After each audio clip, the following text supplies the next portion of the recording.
I'm Carol Angela Davis coming to you via Skype. Today is Wednesday. It is the 6th of July, 2011. We're going to begin with some news for you as we are on our debt ceiling watch there along with the President.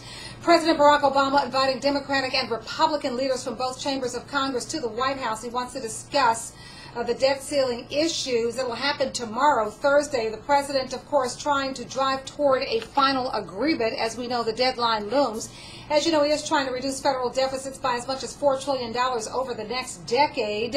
Senate Minority Leader Mitch McConnell, he says he'll be there. You'll remember that he invited Obama to a meeting to come to Congress to discuss the issue, but President Obama did decline that invitation. Also today, House Speaker John Boehner, he says he'll be there, but he is also warning that Congress will not accept the tax increases sought by Obama and the Democrats. Yeah, you're going to accept some tax increases, dear. Yes, you are. Okay. All right. Anyway, we should also tell you that Senator Harry Reid, Democratic Senator Harry Reid of Nevada, he says Democrats are willing to compromise, but they're not going to allow Republicans to put the interest of a few millionaires and billionaires ahead of the rest of the country, which has been done for the last, I don't know how long. That's why we're in this mess.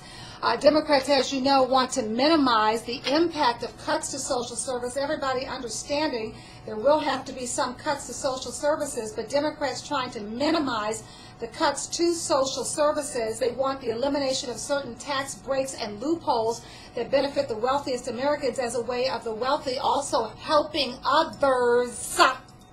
New concept, okay? All right, President Obama is calling for what he characterizes as a balanced approach to reducing the deficit, which of course makes sense. The president's saying that includes, of course, more revenue for education, infrastructure, and clean energy. Those are all areas that the president feels are critical to long-term growth. Let's move on. Speaking of education and an educated workforce, the nation's largest teachers union has endorsed President Obama for re-election in 2012. We're talking about the National Education Association giving that endorsement a year earlier than normal. We should tell you that the organization does represent 3.2 million teachers and administrators. It made the move saying Obama shares our vision for a stronger America. NEA President Dennis Van Rokel saying, and I quote, he hasn't, talking about Obama, he has never wavered from talking about the importance of education and his dedication to a vibrant middle class, unquote.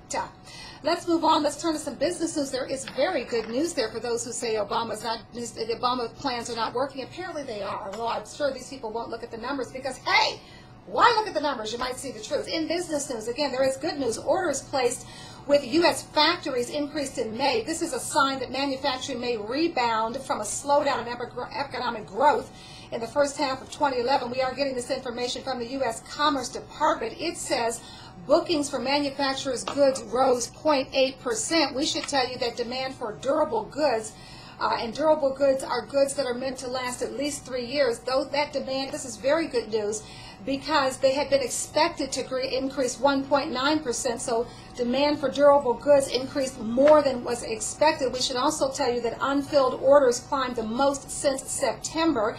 We should tell you that durable goods orders do make up more than half of total factory demand, so we're talking about some very good news. Manufacturing, you should know, makes up 11% of our economy. Now let's take a look at your credit. We got good news all over the place. Good news. You are working it. You are working it, and you're doing a great job. Look at this.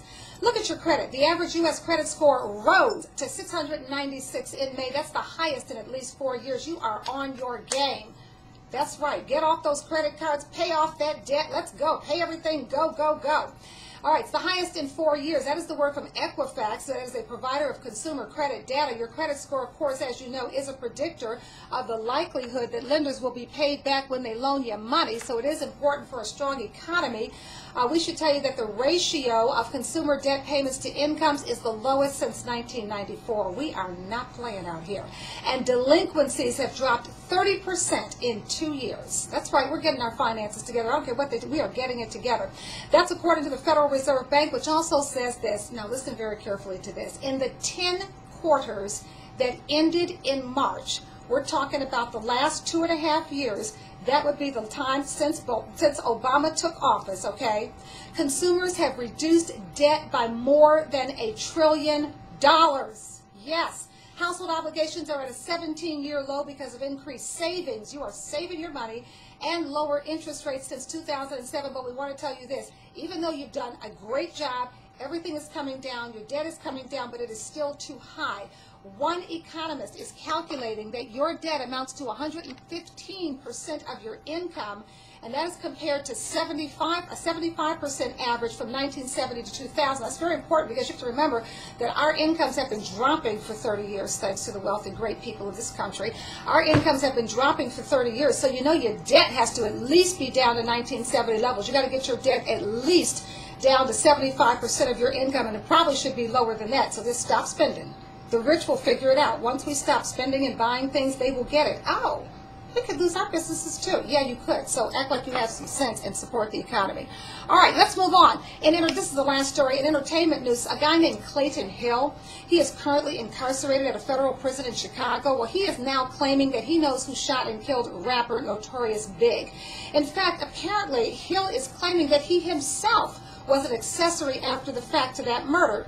Big, or Christopher Wallace, was killed while driving away from a party in Los Angeles that happened March 9th, 1997. Well, Hill says a man from Los Angeles who called himself Dawood Muhammad gave Hill a gun that Muhammad claimed he used to shoot rapper Notorious Big. Well, as for Hill, as you might expect, he's releasing an e-book. Why else would you claim that you or participate in a murder? It's called Diary of an Ex-Terrorist. It's going to be an e-book if you want to check it out. So the question is the story true or is it publicity? Who knows?